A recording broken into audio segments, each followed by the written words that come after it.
Hello everyone, how are you?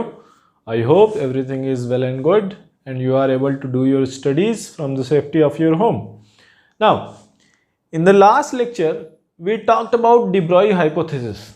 What was de Broglie hypothesis? De Broglie hypothesis says that if any particle, if it is moving, it will have some wave nature. Does not matter it is a heavy particle or light particle. If it is moving, it will have wave nature. It is another matter that for heavy particles, we are not able to measure that wavelength of that matter wave. For the light particles like electrons, we were able to measure the wavelength of the electron, wave nature of the electrons. But remember, de Broglie himself did not offer any mathematical or practical proof of his hypothesis. Now there were a number of experiments conducted in order to either disprove his hypothesis or prove it. So out of so many experiments, there are two most important experiments. One is Davison and Germer experiment. Another is Young's double slit experiments. These two experiments clearly show that if electron moves at a very high speed, then it can show wave nature. Now, Young's double slit experiment you have already studied in your wave optics chapter. In this lecture, we will focus on Davison and Germer experiment. This experiment clearly showed that under certain circumstances, an electron can also show wave nature. You can measure the wavelength of that matter wave. Now, let us discuss or let us take a look at what are the subtopics which we are going to cover in today's lecture. So, the first subtopic which we will cover is Bragg's law. Now, Bragg's law is very important in order to understand Davison and Germer experiment. Second topic which we will cover is Davison and Germer experiment itself. Two scientists who performed this experiment. This is the second topic. These are the names of two scientists. So, under the Davison and Germer experiment, we will see how electron shows wave nature.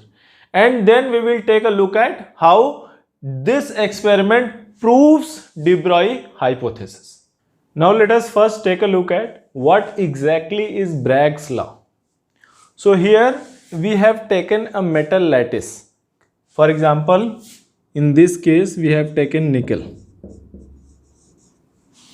Now as you know, in a metal lattice there are layers of metal. For example, this is one layer, this is second layer. There will be further layers of metal atoms. These are metal ions. These are metal ions. Now there will be layers and layers of metal ions. For the sake of simplicity, here I have shown only two layers. Now there are two incident rays on this metal lattice. You can name this as ray 1, this as ray 2. Now initially these two rays were in phase. Now you have seen in wave optics what is the meaning of in phase. So initially these two rays were in phase. Ray 1 got reflected from the first layer and ray 2 got reflected from the second layer of the metal lattice.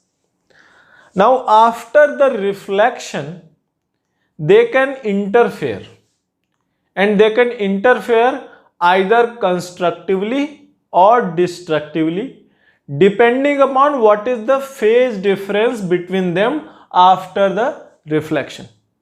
So let us say I am trying to find out phase difference after the reflection at this point. Now, so in order for constructive interference, what should be the path difference between them? Now remember, phase difference must be 2n pi. And path difference must be n times lambda. So if I find out what is the path difference between ray 1 and ray 2, let us write it as 1 dash and write it as 2 dash. So if I am able to find out what is the path difference between 1 dash and 2 dash, I can know whether they are interfering constructively or destructively. So let us first find out what is the path difference between ray 1 and 2 after the reflection. So if you look, let us say this is the initial point and this is the final position. So this is perpendicular I have drawn. Here path difference is 0 up to this point. Here I am drawing perpendicular. These two rays are parallel to each other. Up to this point there is no path difference. And after this, ray 1 got reflected here, ray 2 got reflected from here. Now see, if this is perpendicular and this is perpendicular to this two layers of metal, if this angle is theta, then this angle will be 90 minus theta. And so this again will be theta. In the same way, draw a perpendicular to the second ray this side. This is perpendicular 90 degree. If this is theta, then by the laws of reflection, this is also theta. And if this is theta, this is 90 minus theta because this total is 90. This is 90 minus theta, then this angle again will be theta. Now what is the path difference between ray 1 and 2? See, up to here there is no path difference. Now let us say this length from here to here, this is x1. This is first path difference. And then again this much path difference here. So let us write it as x2. So this plus this, that is your path difference between ray 1 and 2 after getting reflected from the nickel metal lattice. Now, so path difference right here as path difference equals x1 plus x2. Now what can be the value of x1, x2? Now remember, what is the distance between two layers? D. D is the distance between two atomic layers. So this distance is D. And this triangle A, let us write as ABC. Triangle ABC is a right angle triangle. And AC is the hypotenuse of length D. Then BC is the base. So this D, this theta. So what will be this? This will be D sine theta, because this is theta, this is 90 minus theta, D cos of 90 minus theta. So this length will be D sine theta. In the same way, here this can also be shown to be, for example, this is D, this is theta, so that will be D sine theta. So both x1 and x2 will be equal to D sine theta. So here I can write path difference between 1 dash and 2 dash will be equal to how much? D sine theta plus D sine theta, twice of D sine theta. That is the path difference between ray 1 and ray 2 after the reflection. Now for constructive interference, this path difference must be how much? N times lambda. So you can write here, for constructive interference,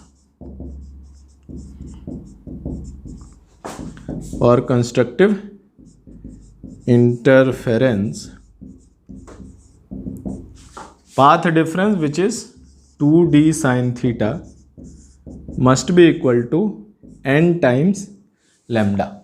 Where what is lambda? Lambda is the wavelength of these waves. Remember, these two waves are of same wavelength. When you perform Young's double slit experiment, what you take? You take waves of same wavelength, right? So here lambda. So this relation, twice of distance between atomic layer multiplied by sine theta, where theta is the angle between incident ray and the atomic layer, must be equal to N times wavelength, where n is any integer 1, 2, 3, 4, 5, 6 and so on. So if these values d, theta and lambda, if these values satisfy this equation, in that case, after the reflection from the metal surface, metal crystal, your rays will interfere in what way? In constructive way. How do you know they are interfering constructively? If you remember Young's double slit experiment, at the point of constructive interference, your intensity increases because they combine their energy. So at the point of constructive interference, you will see that there is greater intensity. And what if it was destructive? You will see intensity becomes lower. So in that way, this is your Bragg's law. Bragg's law tells us what should be the angle of incident, what should be the lambda, such that we get constructive interference after the reflection. So let us try to solve a question based on Bragg's law. Now before I solve this, you must pause the video and try to solve it on your own. Now what is the question? For nickel, D. What is D? D is the distance between two atomic layers. D is 0.91 angstrom. Find the possible wavelength of EM rays. Electromagnetic waves are coming. EM rays which will show constructive interference for theta equals 60 degree. Meaning theta is 60, that is fixed.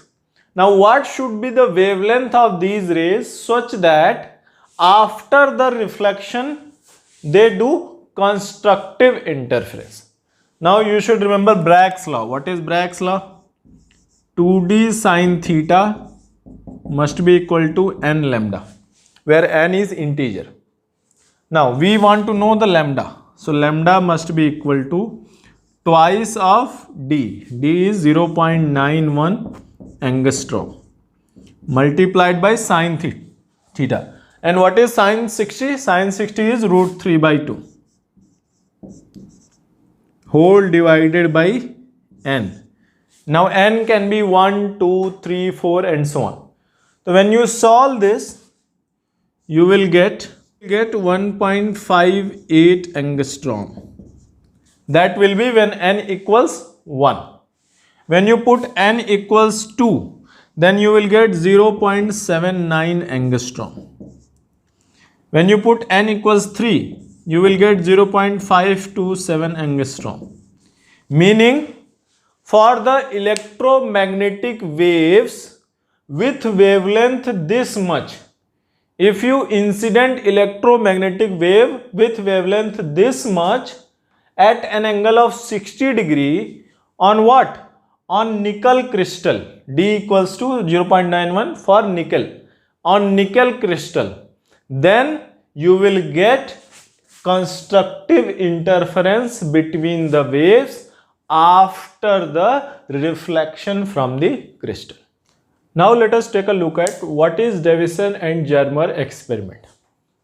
Now in Davison and Germer experiment, there is an electron gun. What is an electron gun? Understand it as it fires electrons of very high velocity. Like a gun fires a bullet, and electron guns fires electrons with very high velocity. Here you can maintain the potential difference. What is the kinetic energy of the electrons? In electron volt you can write if electron is accelerated through a potential difference of V, then its kinetic energy is E times V. So here you can vary the potential difference or how fast you want your electrons to go. So here an electron gun is there which can fire electrons. Here we have a nickel crystal. So these electrons will strike the nickel crystal. They will be reflected from the nickel crystal. Now here we have a movable detector. What is the meaning of movable detector?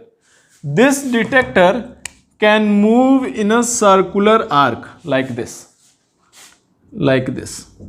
Here this is a detector. This detector can slide like this on this. Meaning it can detect here also, here also, here also, here also. Circular arc it can detect. So in that way it is a movable detector. You can slide it. This is your railing, this is your detector, it can slide.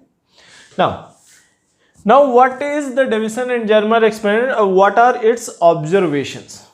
Now see, what happens that if I keep the energy of the electrons at around 54 electron volts.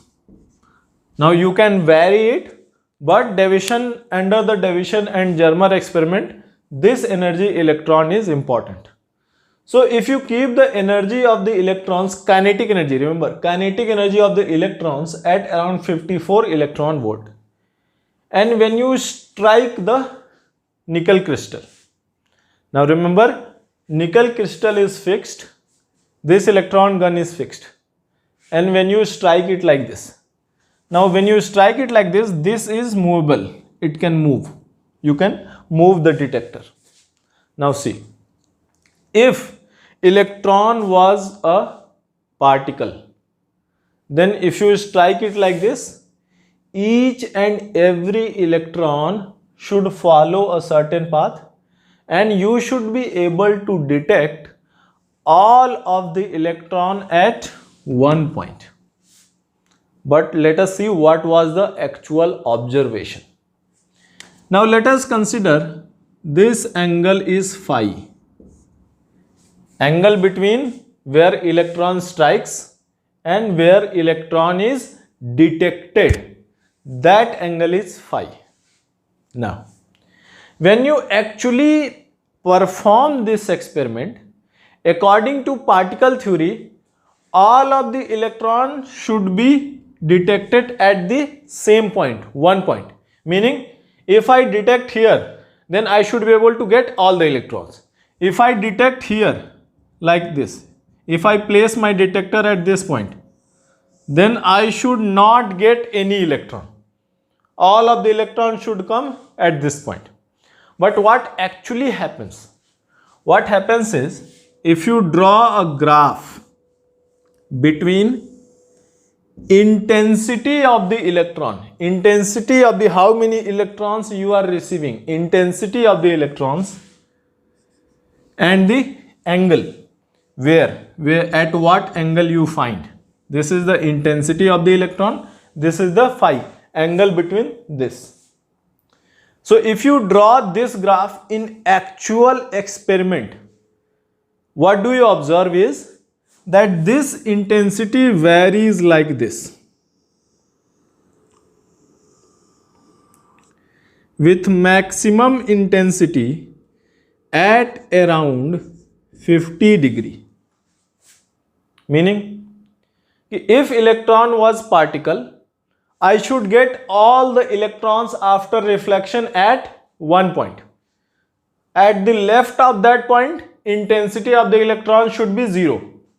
At the right of that point, intensity of the electron should be 0. But that does not happen. What actually happens is, you get intensity of the electron at various points. You take some of the electrons here, you get some of the electrons here, you get some of the electrons here. Meaning कि after reflection, intensity is observed at various points. Here also, here also, here also. At different points, intensity is observed. 50 degree maximum intensity, below 50 intensity of the electron lowers, after 50 intensity of the electron lowers. Now let us consider how this proves de Broglie hypothesis. Now consider electron to be a particle. If you fire only single electron, now you may say, sir, there are multiple electrons fired. Maybe one electron comes here, one electron comes here, one electron comes here. You may say that. Of course, it is possible. But to consider that point, what did scientists do? They fired a single electron. They fired one electron. Now multiple electrons may come here somewhere. But if you fire single electron, then that electron should come at one place only, na? But what was observed that even if you fire a single electron, that electron is also detected at multiple places. Some little bit is detected here, little bit is detected here, little bit is detected here. Now, in case of multiple electrons, you are saying that, sir, one electron is here, one electron is here, one electron is here. But if it is multiple electrons, if it is a single electron, then how it can be at multiple places? The only explanation is a single electron is detected at multiple places only because that electron is not behaving like a particle, that electron is actually behaving like a wave. Now, what is the significance of this spike in intensity? Why at one point it is showing maximum intensity and rest of the point it is showing low intensity? Now, we have just seen Bragg's law. What was Bragg's law? If rays are incident on crystal, then for some angles it will show constructive interference, and for other angles it may show destructive interference. Meaning, since at 50 degree, this phi equals 50 degree, intensity of electron is maximum. Meaning, matter waves of electrons are interfering constructively for phi equals what angle? 50 degree. In case you use nickel crystal with electron energy 54 electron volts. So in that way, Davison and Germer were able to show that electron is showing wave nature. Once again, let me repeat. When there were multiple electrons fired, you were saying ki, sir, since multiple electrons are fired, I don't believe that electron is a wave. It is perfectly possible that one electron is striking here, one is striking here, some of them are striking here, some of them are striking here, some of them are striking here. That is perfectly possible. But scientists, they were scientists, okay? They were not an idiot. So they also considered the same point. So they thought that, okay, if multiple electrons are striking at multiple points, let us perform the experiment with single electron. Because single electron is a subatomic particle. It cannot break and get detected from multiple points. So single electron should be detected at one point, not multiple point. But even when they shot a single electron, that electron was detected at various points with variable intensity. So that proved that, okay, multiple electrons can be detected, but if the single electron is also detected at various points, that means in this case electron is not behaving like a particle, it is actually behaving like a wave. So that's how they proved that electron shows wave nature. So in case of a Davison and Germer experiment, remember, what is phi? This graph you should know. Phi at 50 degree, you consider or you observe a peak in intensity of electron detection. Meaning, you observe maximum intensity. How do you measure the intensity? You attach a galvanometer. You attach a galvanometer and you measure the current. So, when you keep your galvanometer with phi equals 50 degree, then you observe maximum current. If you change the angle, then current changes like this according to this graph. Now how this proves de Broglie hypothesis? First thing, it proves that Okay, it proves that ki electron can show a wave nature. But then again, in the de Broglie hypothesis, de Broglie also told that what would be wavelength of that particle. For example, here electron is moving. So remember, de Broglie gave a formula for wavelength of his matter wave. If any particle is moving with momentum p, then according to de Broglie, what was the wavelength? It was h, which is Planck's constant, divided by p. P was momentum, h by p. Or in case of electron, we could also write it as h. No, let us simplify this. In case of electron, now remember, if an electron is accelerated with a potential difference V, then its kinetic energy becomes 54V. And in Davison-Germer experiment, this 54 electron volt energy electrons were used. So what can be the wavelength? According to de Broglie hypothesis, 150 divided by potential difference through which they are accelerated. And if the electrons have kinetic energy this much, then what is the potential difference through which they are accelerated? 54 volts. So you can write here under root of 150 divided by 54 volt, this much angstrom. So when you solve this value, you will get approximately 1.67 angstrom. Now this was the wavelength as predicted by de Broglie. Now let us consider what is the wavelength as calculated by Davison and Germer. Now remember, what is the Davison and Germer experiment? You are throwing like this. Here at phi equals 50 degree, you are observing maximum intensity. And other angles, you are observing some intensity. Now maximum intensity meaning there is a constructive interference.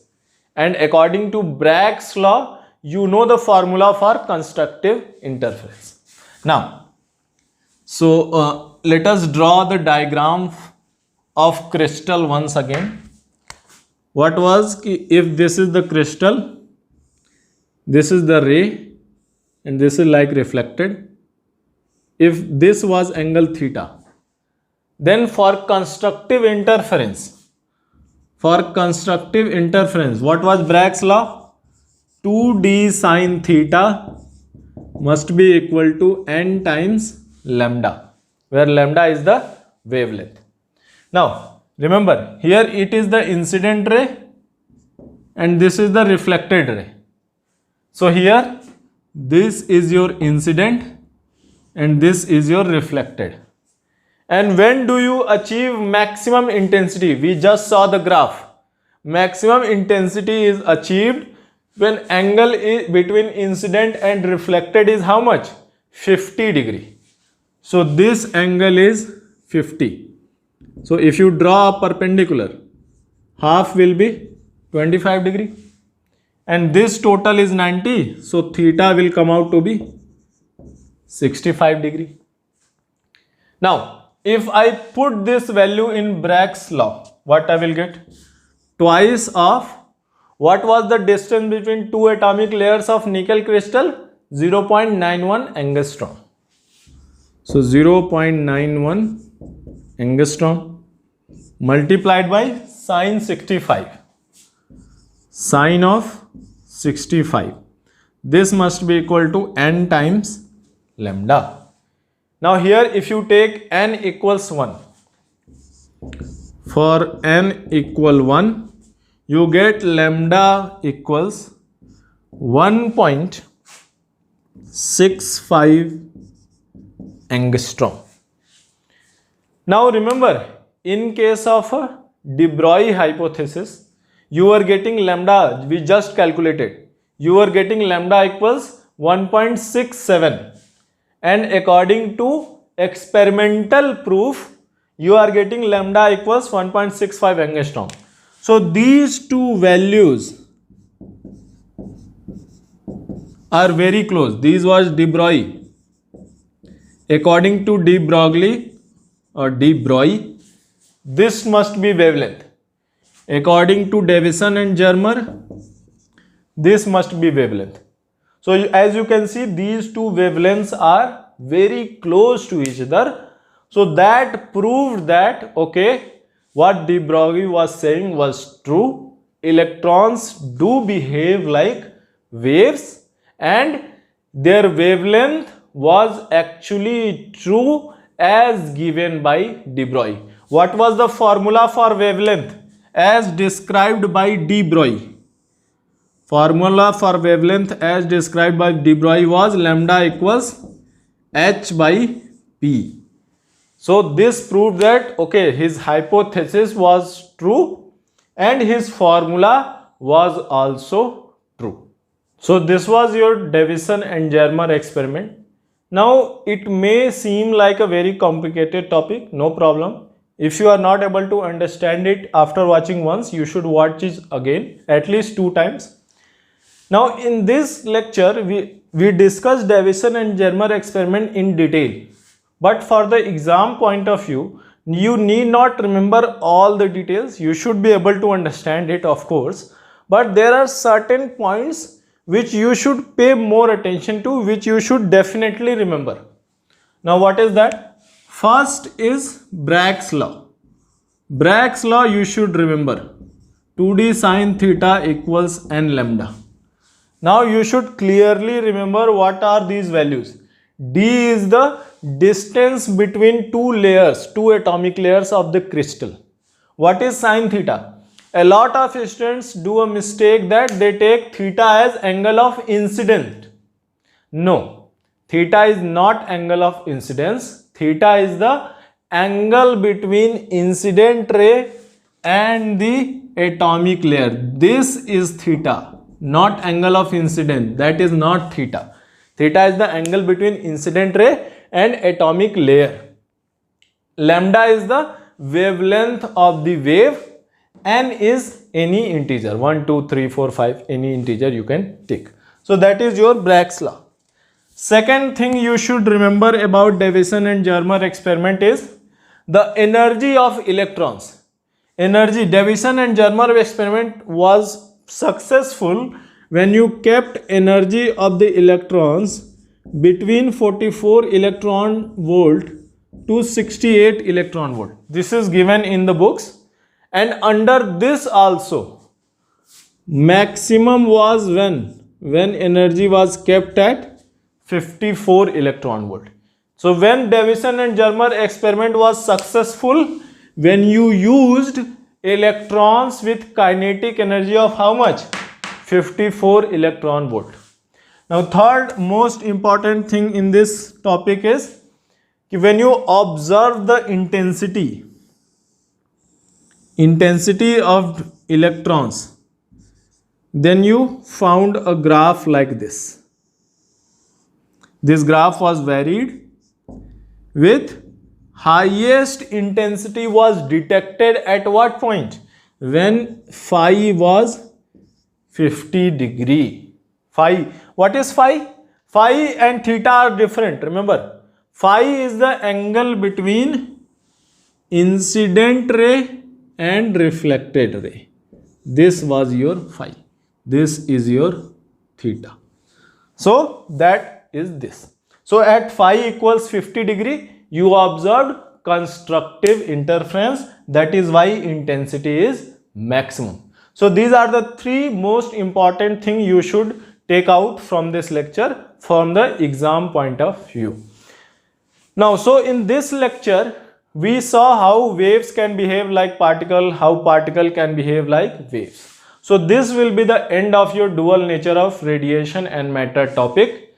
From the next lecture, we will start atomic structure and nuclei. In that, we will see Bohr model, Rutherford model, nuclear radiation and so on. Until then, you revise your topics and keep solving more and more problems. Take care of your health and be safe.